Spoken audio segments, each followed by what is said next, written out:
one of the most common questions that I get asked is, how do I quit vaping? How did I do it? Right? I say that I've been sober for 10 years, but I've been nicotine free for 8.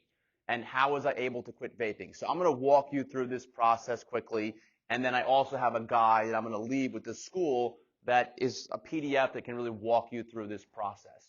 So the first thing and the most important thing when it comes to quitting any type of substance, right, whether it's drugs, alcohol, for me, the most important thing you can do is you need to want to quit for yourself 100% today, right now. There is no tomorrow in addiction. And what I mean by that, there's no, oh, I'm going to quit tomorrow. I'm going to quit next week. I'm going to quit in the new year. I hear people say things like that all the time. If you really want to quit, you have to make that choice today, 100% for yourself right now. When I say for yourself, don't do it for mom, don't do it for dad, don't do it because you got caught by somebody in the school. Do it because you want to do it for yourself. The next thing that I did is I wanted to really get some clarity as the reason why I really wanted to quit. So I made a list of the 3 main reasons why I wanted to quit. Number 1 was my health. I was noticing a reduction in my lung capacity, right? I was noticing some negative side effects from vaping and smoking cigarettes as well. So number 1 was for my health. Number 2 was money. I was realizing how much money I was spending on nicotine products. It was truly insane. And number 3 was being a role model, right? Being a leader. How could I come to schools and talk to students if I'm out there vaping and smoking cigarettes? So those are the 3 reasons why I wanted to quit. The next thing I had to do, right, I had to want it for myself.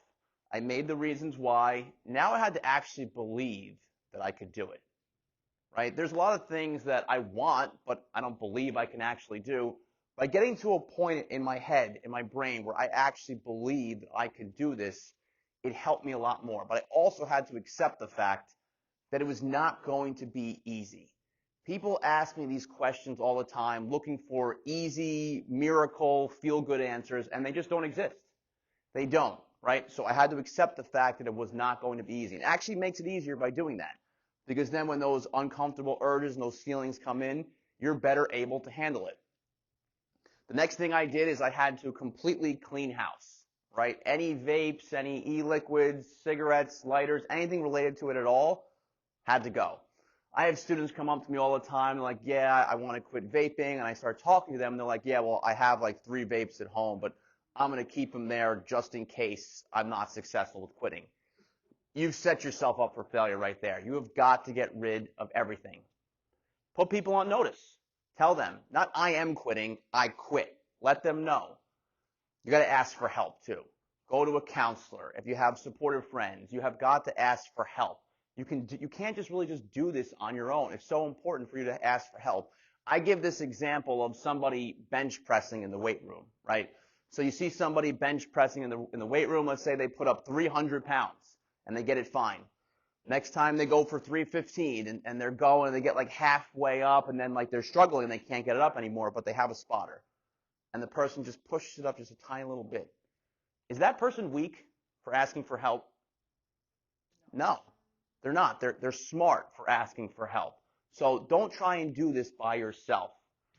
The next thing I really had to do was I had to take an interest in wellness, right?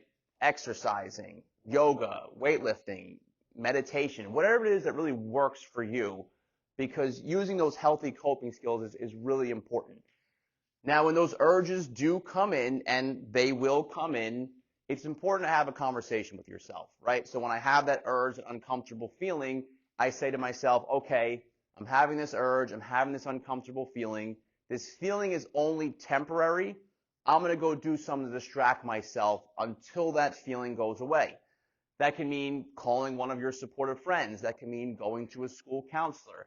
That can mean listening to music, going on a walk, doing whatever it is you have to do until that feeling goes away, because urges, they really are only temporary. If you have a slip, do not get down on yourself. This is not an easy thing to do. And so if you have a slip, regroup, start over, ask for help, and go at it again. I believe in you. I know that you can do it.